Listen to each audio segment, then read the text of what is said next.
We're learning today about how we create through our actions. Good morning, everybody. Again, welcome to Tanya, chapter 40, as we learn about how we create angels. We're on a journey here, learning about the impact of our actions. We live in a world where we're blind to the consequences of our choices.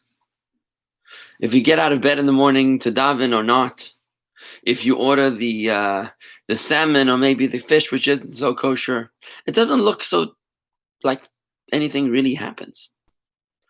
But today, Tanya is going to take us behind the veil to show us the profound and exciting consequences of our actions.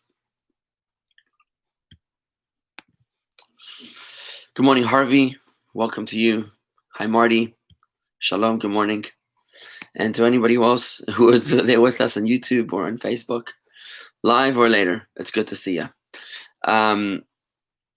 We're concluding in chapter 40 a discussion that we've started in chapter 38, which is about the four worlds and understanding, good morning, Mickey, an understanding of the four worlds, the spiritual worlds, the worlds of godly descent from this, from God down to this physical world,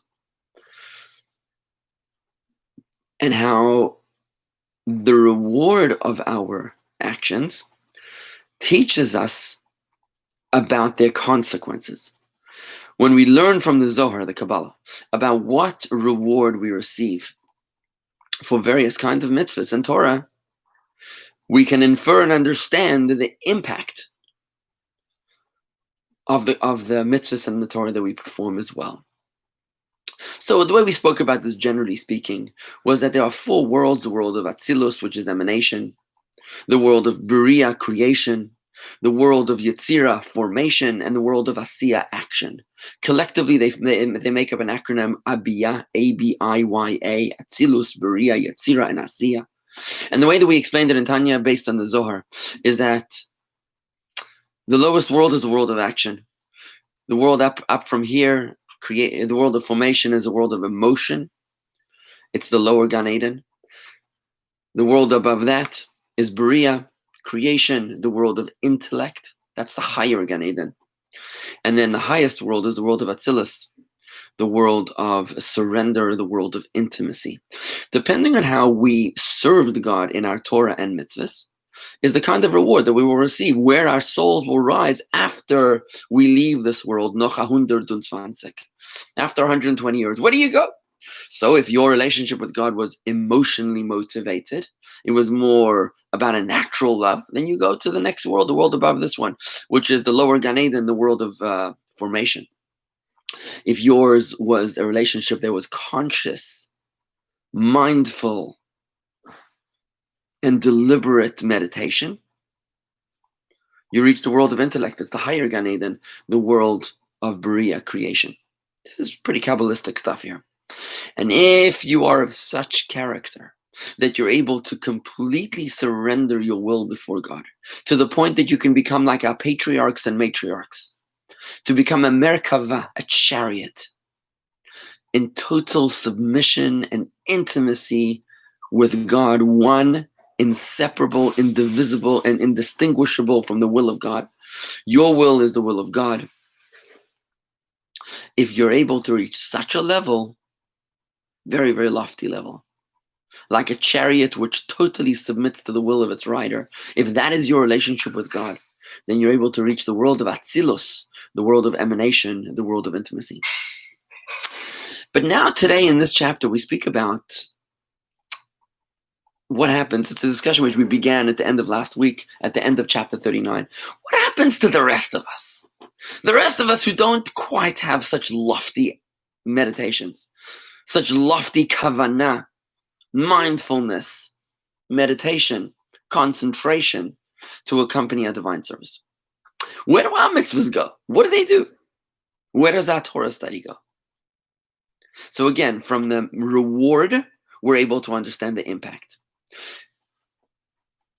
Emotional, intellectual, or intimate Judaism reaches to world 3, 2, and 1 respectively.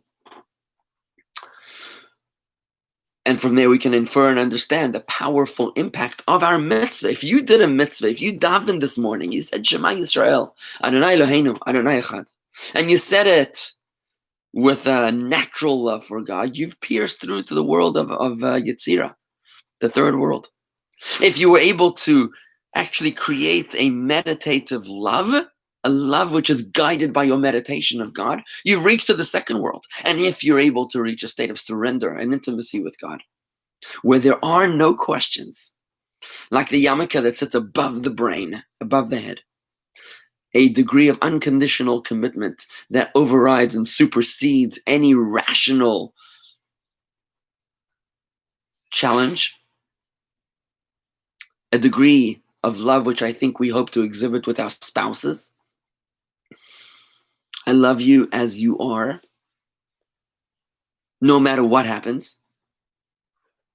If that's the kind of degree of motivation that motivates our service of God, we're able to reach the highest level. But now we're schlepping it down to terra firma. What happens to the rest of us? People that do mitzvahs and study Torah without any particular intent. We just do it because that's how we were taught.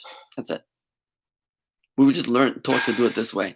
There's nothing special about no special meditation. I daven every day of my life. I've never missed a day of tefillin in my life. And that's how I do it. Or maybe I started laying tefillin 2-3 years ago, and now I do it just every week, every day that way. Or I light Shabbos candles every single week for as long as I can remember, or for the past few years. It's become my habit.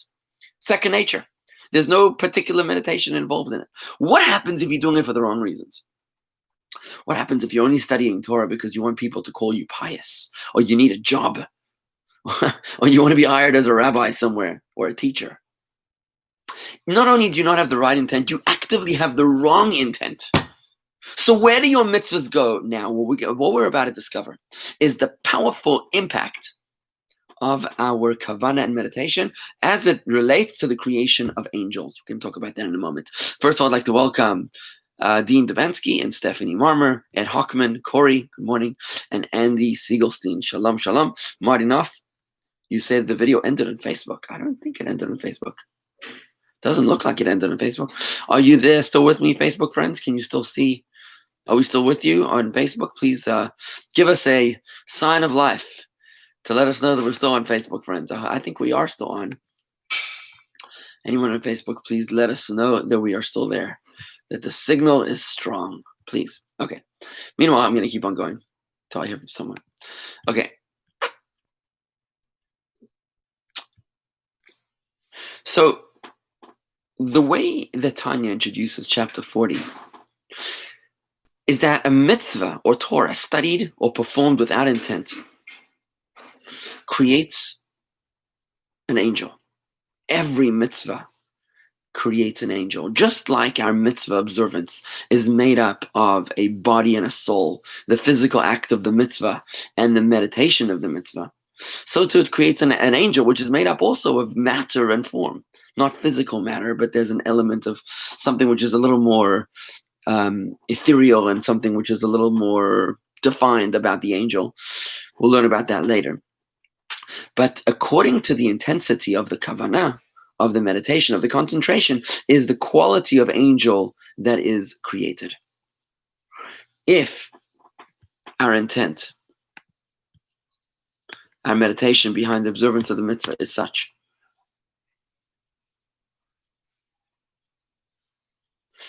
that it was performed without intent, it was just done out of habit, then for Torah study it will create an angel in the world of Yetzirah formation in the third world. And if it was a mitzvah performed without intent, it will create an angel in the world of action. Now what that means is that the creation of the angel doesn't make anything, is not creating an angel. Angels are like props in the spiritual worlds. They're not the essence, they're not the purpose, they're not the intent of that world. So when we say that we create an angel, it means that we're creating what Tanya calls chitzonius, the externality of that world. So we're piercing through to an external, to a low-level energy of that world. By creating an angel, we're creating a low-level energy in that particular world.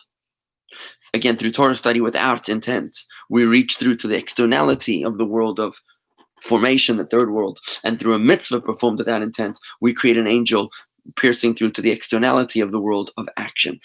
If you do the mitzvah with negative intent, again, for the wrong reason, not for no reason, but for the wrong reason, for example, a selfish reason, as opposed to serving God, you're doing it because you're trying to prime your own ego or do something which is self-oriented instead of God-centric. If you do a mitzvah with negative intent, Tanya tells us, then it doesn't rise anywhere at all, and it stays stuck, entangled inside of this physical world. Thank you to everybody on Facebook that's still telling me that we're on. It's wonderful. Ed Meyer, Mickey, Stephanie, Dean, Marty back on Facebook, Hannah, and Marty. Fantastic. Good. Okay. So what we're learning today is a little bit ethereal. It's a little abstract, a little Kabbalistic. Not going to be too long. I'm going to try to break it up into a small bite size. But I want you to bear with me for another 10 or 15 minutes or so, if you will, as we discuss this idea of the impact of our Torah mitzvahs performed without kavanah or with negative kavanah, with selfish kavanah, and why the Torah study can't rise without the proper kavanah. Beautiful discussion. So first and foremost, I just want to talk about the angels for a moment. And I mean, it's a bit of an ethereal concept talking about angels. You know, we speak about a metaphor of when we reach the next world. We speak about a metaphor of a scale, you know, with the mitzvahs weighing down on the one side and the sins weighing down on the other side. In some metaphoric explanations, it's brought down that there's angels weighing down this side and angels weighing down that side, because each mitzvah that we perform actually creates an angel. The question is, what kind of angel, what quality of angel are you creating? Are you creating like a third world angel or a first world angel? Are you creating an angel who's dressed in a Hugo Boss suit? Looks like $1 million. Or are you dressing like creating a vagrant kind of angel? What kind of angels do you want to represent you when you stand before God in the heavenly court, in the heavenly judgment? Every single mitzvah that you do creates a different quality of angel. It all depends upon the intent, the meditation, the focus, the concentration, the mindfulness with which you performed that mitzvah. Generally speaking, there are 3 kinds of meditation, 3 kinds of mindfulness when it comes to performing a mitzvah. And if you have this book, this is the Practical Tanya I'm going to look at today. The Practical Tanya by Chaim Miller. Just want to show you, if you turn to page 479 in the Practical Tanya, on the far left side of the page, he brings 3 different practical lessons, 3 categories of kavanah, of intent. He says a positive intent, that your mitzvah is for God, will propel that mitzvah to the spheres, the divine light in the heavens, and thereby to God. So this is the optimal level, to do the mitzvah with kavanah lishma, for the sake of God. You do it for the right reason. Why do I do a mitzvah? Because that's what God wants me to do. Because I am serving God. I'm devoted to God. If that's how you're doing your mitzvah, terrific. You're creating high quality angels. The second would be a neutral intent, where you are focusing on what you're doing, but it's not devotional worship. This will send your mitzvah to the superficial dimension of the spiritual world and create angels. Again, angels are in the superficial element of the world. There's the light, and then the angels are like the staff of the world, right? So imagine you walk into a restaurant and you're hanging out with the waiters. You don't want to be hanging out with the waiters at a restaurant. When you go to a restaurant, you want to be sitting at a table where the waiters are serving you, not that you're hanging out with the angels in the kitchen or in the lobby. So it's nice that you created an angel for the, it's nice that you might have created an angel in that world. So you're in the restaurant, but you're not quite seated at the table. And that's the downside of having a mitzvah with a neutral intent, an intent where you're focusing on what you're doing, but it's not devotional worship, not devoted to God. It creates a superficial dimension of that world. You're in the restaurant. You're just hanging out with the staff. And then the third level is a selfish intent, which is a negative kavanah. This will cause your mitzvah to get stuck in this physical world and entangled in the negative forces of the klippah, of the of the forces of impurity. And we spoke about last week about how a mitzvah that's performed, this is the end of chapter 39, we said that the mitzvah that's performed with the no intent is able to rise subsequently when you have the right intent. It retroactively picks up all the mitzvahs that were performed with neutral intent. But if you do a mitzvah with negative intent for the selfish reasons, then you actually need to do teshuvah. You need to do repentance to fix your intent, to turn it around before you can elevate that mitzvah. But the general question, which I'd like to address today, is how can this be said of Torah? How can the Torah, which is the will of God, ever be stuck? How can it ever be trapped below and separated from God? How's that even possible? This is the question that Tanya asks in chapter 40. I'm going to close the door. It's a little noisy here.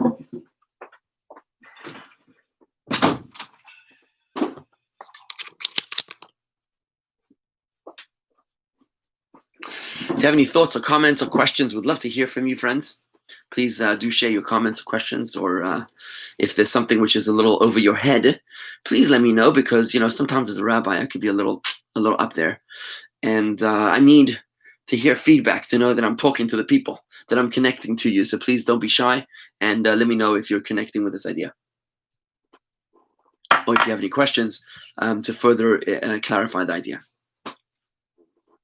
So the question that Tanya introduces now is, how can it be said of Torah that it's the will, that it's trapped? Torah, we know, we learned in chapter 5 of Tanya, quoting from the Zohar, that the Torah and Hashem is one and the same.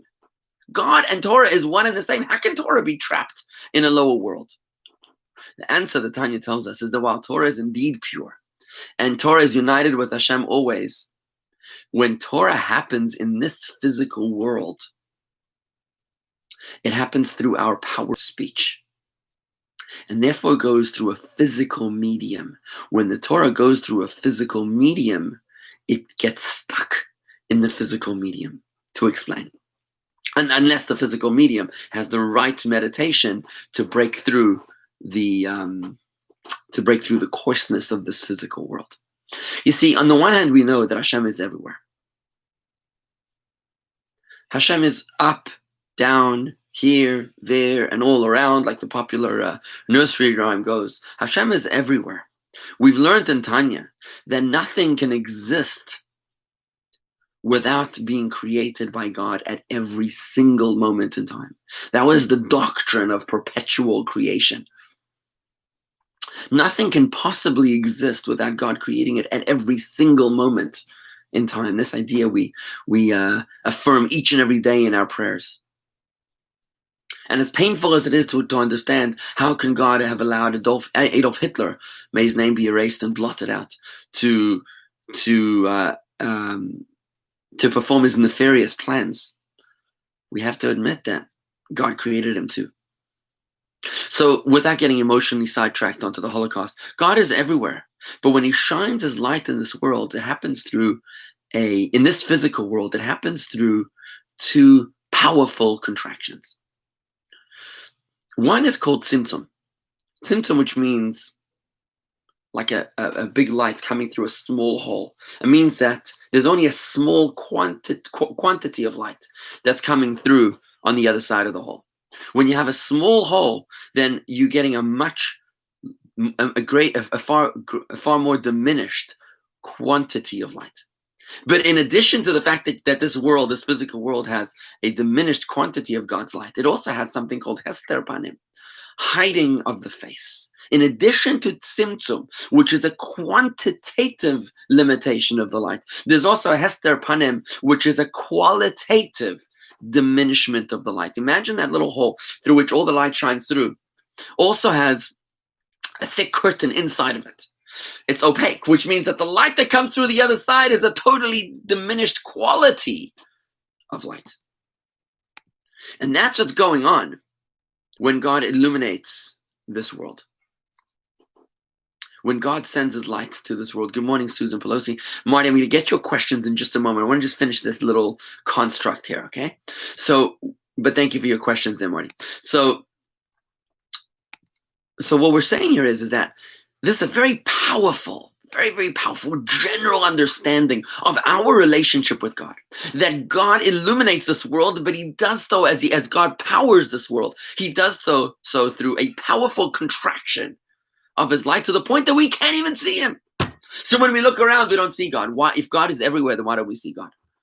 Because God diminished his presence quantitatively and qualitatively. Now, this is only true from our perception. From God's perception, he is everywhere all the time. It's like a one-way mirror. If you're standing on the one side of a one-way mirror, you see straight through what's going on in the other room. But if you're inside the room behind the one-way mirror, you only look at the mirror and you just see yourself. That's exactly what this Tzimtzum is like, this limitation of God's light. From God's perspective, he sees straight through. God is everywhere.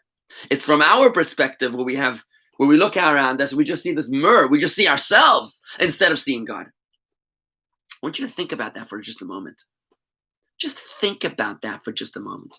That the room that you're sitting in right now, you're behind a one-way mirror.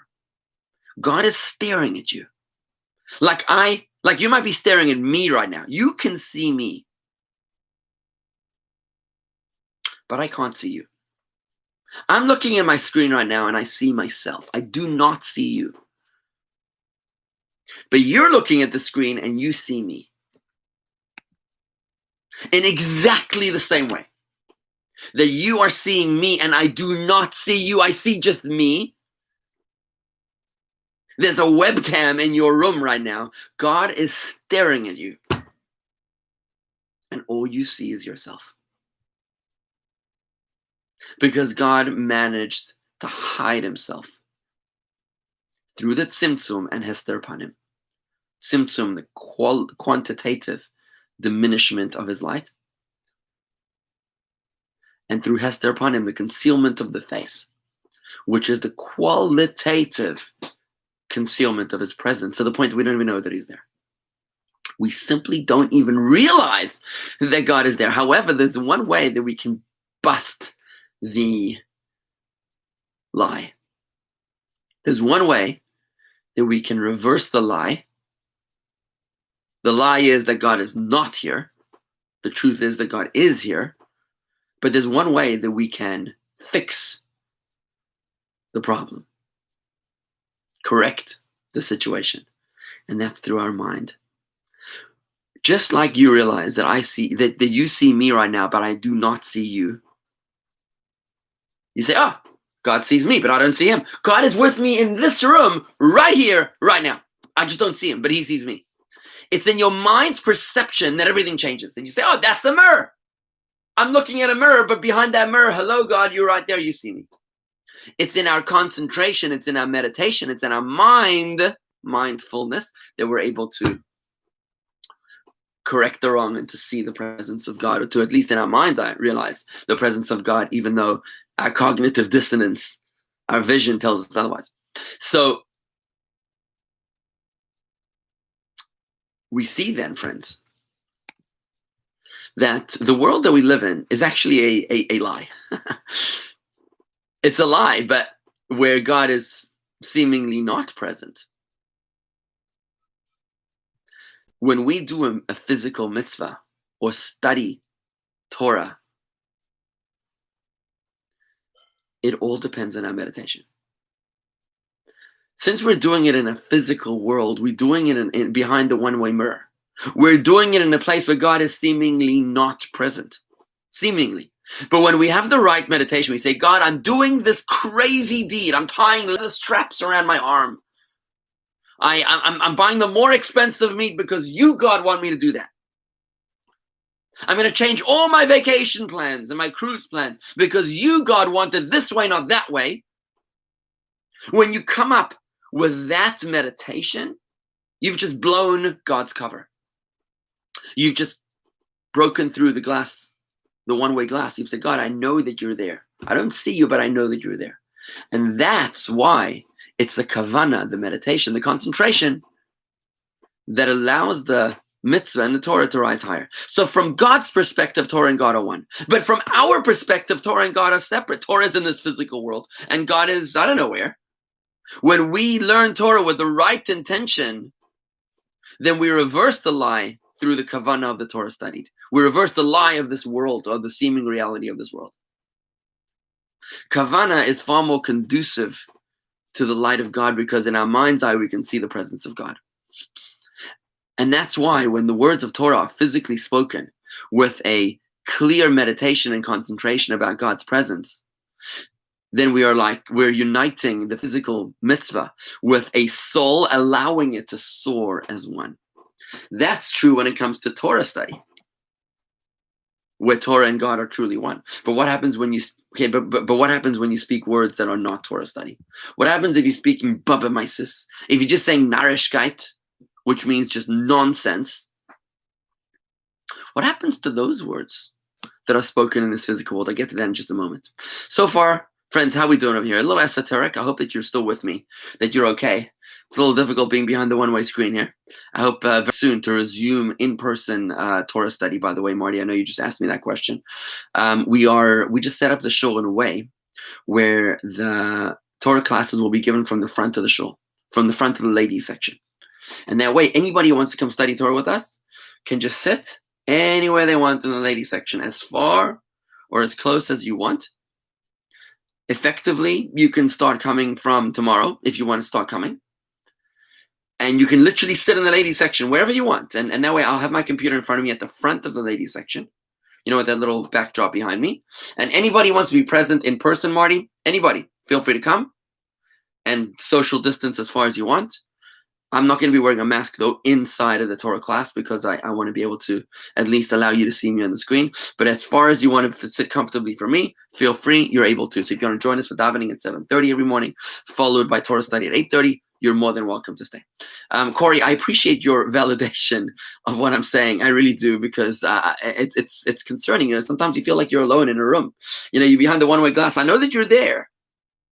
I just don't hear any reaction, so it's a little annoying, So thank you for validating that you're understanding what I'm saying here. I want to address Marty's questions. I thought only God could create angels as his messengers. Well, Marty, that's what Tanya tells us. You thought wrong. You thought wrong. There's different kinds of angels. Angels are like animals, Marty. It's not one size fits all. Some have 2 eyes, some have 1 eye. Some have no eyes. I don't know. Do any animals have 1 eye? I don't know. Whatever. There's different kinds and shapes and sizes and colors. Some swim, some fly, some walk, some don't walk. Some move, some don't move. Some live, some die. Some have long lives, some have short lives. Angels are heavenly animals. That's what we learned. We learned that they live in the third world, the world of Yetzirah, the lower Gan Eden, because that's the world of emotion. And they serve God naturally, by instinct. By instinctive emotion. They don't serve God by conscious meditation like we humans are capable of. Which is why humans can rise far higher than angels. By the way, quick point over here. King Solomon allegedly created the game of chess. Whether that's true or not, I don't know yet. But there's a good metaphor I'm about to explain to you. In the game of chess, the front row of pieces, he created it as a metaphor for God, allegedly. So there's one God, there's one king. God, right? There's one king. Now, the pieces in the back row are the angels. They're very powerful. The queen, the rook, the bishops, the knight, they can move very far. They're very powerful. But the front row of pieces are just little pawns. They only move nebach 1 step at a time. They don't move very far. They're not very powerful. Those are the souls. Those are the Jews. So the front row is a front line of soldiers, of simple foot soldiers. Those are the souls of Jews. We're far less powerful than angels. Angels soar from one side to the other side. They're very, very capable. Like the back row pieces next to God. The front row pieces, simple pieces, 1 step at a time. But a soul, a simple pawn, when he reaches the other side of the board, can become a queen. Can totally reinvent himself and break through his glass ceiling and become greater than the angels in the back row. An angel is stuck as he is, can never reinvent himself. A rook, a bishop, and a knight stay a rook, a bishop, and a knight. They can never become anything greater. But a Jew is able to totally reinvent himself and become higher than even the angels, more powerful than even the angels. And that was allegedly the metaphor, one of the metaphors with which King Solomon created the game of chess, as a metaphor for the power of the souls. That on the one hand, we start off far weaker than souls, but we can rise far higher than the souls.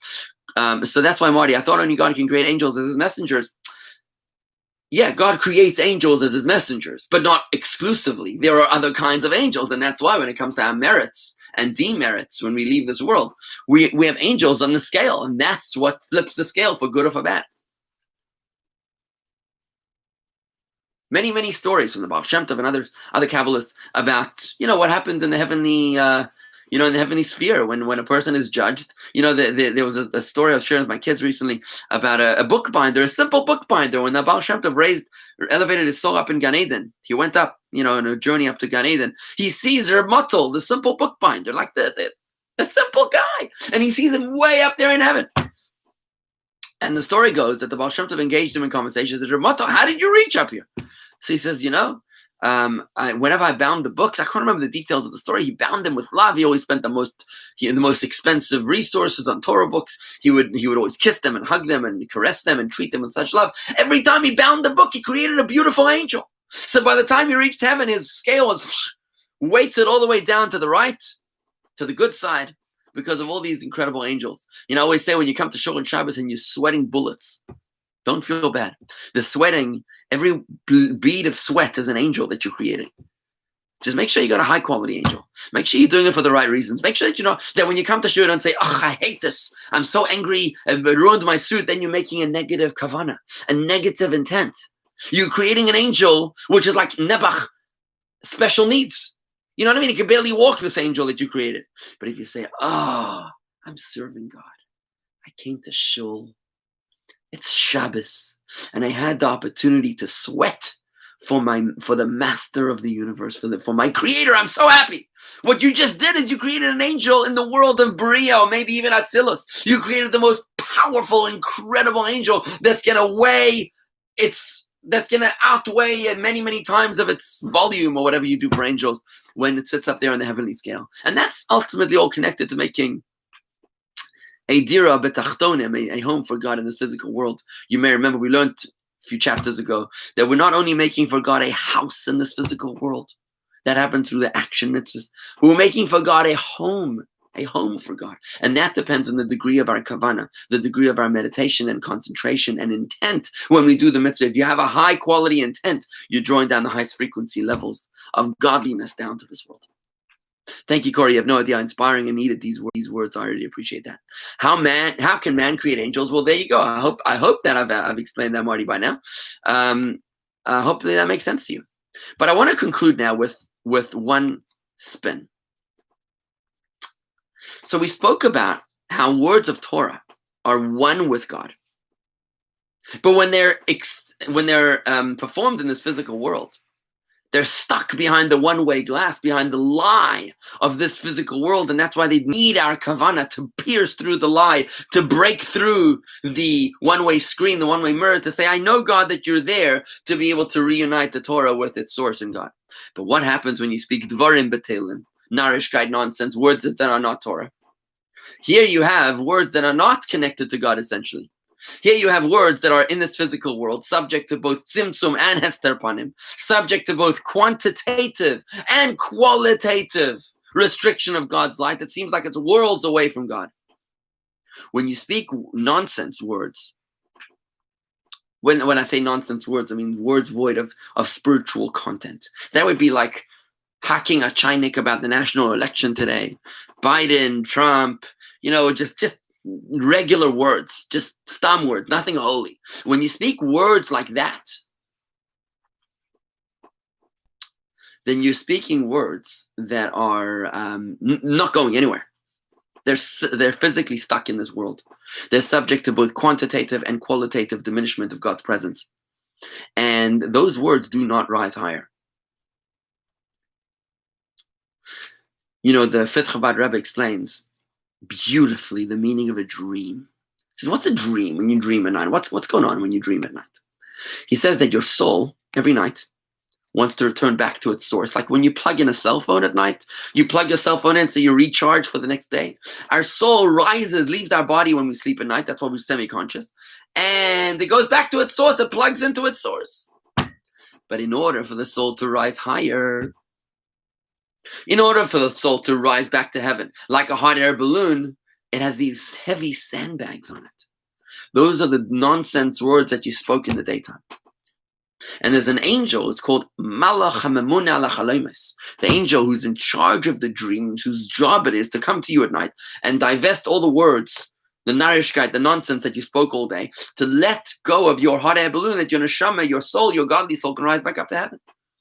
And what with the sandbags of the words and thoughts that you thought in the daytime, which cannot rise up to heaven, that are stuck and entangled in this physical world and the world of klippa, the world of impurity. In this, those leftover thoughts are stuck down here below in your mind, and they become your dreams. That's why if you thought about your mother-in-law and you had a conversation about a vacation in Hawaii, then maybe in your dream it will be mixed. It will mix together, where you'll be thinking about your mother-in-law vacationing in Hawaii, because it gets all mixed and entangled, because the angel just dumps off the sandbags, because they don't rise. Words of holiness that you've studied, they rise to the third, the second, and the first worlds. But words of narishkeit, they don't rise anywhere. They just stay stuck down here below. Let's make sure that we're living conscious lives, that we have the mindfulness to be aware of the presence of God all around us. Again, just like you can see me and I can't see you now. God sees you, but you don't see him. In our mind's eye, we can be aware of God's presence and aware of our role in this world, which is to sanctify and sublimate every physical experience of this world. And every word that we utter should be mindful. It should be uttered in a way which is mindful, which is conscious, which with the intent of elevating it and sanctifying that physical world. If it's spoken with the wrong intent, it doesn't go anywhere. It gets stuck in this world. It becomes a liability. And yes, it does work against us. It creates like a heavy angel in the next world. But because everything that we do creates an energy, creates an angel. But when we're mindful, we speak even our ordinary words. You can talk about Biden and Trump today. It's okay. But when you do, if you do so with the intent, not to hurt someone else, but because you're doing so with the intent of serving God, and there's a way to do that. Everything you can find a way to serve God in anything and everything that you do, to create a country over here which is truly peaceful and truly democratic and truly aligned with the values of the sanctity of human life. And whichever way you interpret that, but if your understanding is such that you want the president to be elected to create a world which is orderly and able to serve God in the way that we were intended to, then you've elevated your entire conversation about the national election. And now with the right kavana, you've illuminated those words. They're no longer nonsense words. They're now mindful. They're now serving God as well. And that, my friends, concludes the first part of chapter 40 of Tanya, where we really are wrapping up this whole discussion about kavana. If there's any questions, please let me know coming in. Today is Tuesday, and I believe the Corey is giving a class today, 11:30, on Zoom about Hebrew language through the Psalms of King David. That's 11:30 today on Zoom, jewishgardens.com/Zoom. Don't forget that tomorrow night we're having a Windows to the World event on Zoom with Professor Watson about the Nazi Titanic. Tomorrow night at 7:30, it's going to be a fascinating event. The Nazi Titanic, the untold story of the Nazi Titanic. 7:30 tomorrow night, Wednesday night. Windows to the World, jewishgardens.com/Zoom. Please invite your friends. And on Thursday night, we're starting a brand new course. Fascinating course, friends. It's called Secrets of the Bible. It's a JLI course. It's taught exclusively on Zoom. Thursday night at 7:30. The beginning of a 6-session course called Secrets of the Bible. We're taking 6 enigmatic stories that you learned in Hebrew school, but you never made any sense to you. You learned them as a child, and you probably still think of them in the eyes of a child. We're going to reinvent that and be able to look at them through the eyes of the sophisticated, rational adult that you are today. What on earth do these stories mean, and what profound mystical relevance do they have for me and you today in 2020? realizing the timelessness and profundity and majesty, the majestic message which the Torah is teaching us through these 6 enigmatic stories, please let us know that you're coming to that course. The first session is complimentary by going to jewishgardens.com/RSVP. That's jewishgardens.com/RSVP, or by calling the office 561-624-2223, 561-624-2223. Anybody can join that course. It's on Zoom. You could be in Zanzibar, for all we know, to be part of that course. jewishgardens.com/RSVP. Secrets of the Bible starting this Thursday night. Andy, you had a message about words in the last Friday email. This is a step beyond that. Yes, I think it was a week or 2 ago. I spoke about change your words, change your world. It was about Noah and Noah's Ark. And absolutely, this is way beyond that. That was a lower level understanding, lower energy level. What we're doing is definitely raising the bar here, Andy. Definitely raising the bar as we come across this idea that the words themselves have power. But today we're learning about the meditation that lifts the words like the sails of a ship. The word ship in Hebrew, as I wrote, the word teva, Noah's Ark, and words is the same thing. But imagine Noah's Ark had sails, how far he would go, right? Or engines. That is the power of mindfulness behind our words. This is chapter 40, friends of Tanya. I highly encourage you to review this chapter inside of the text. You can go to jewishgardens.com and just search Lessons in Tanya to find your free copy of the full Tanya.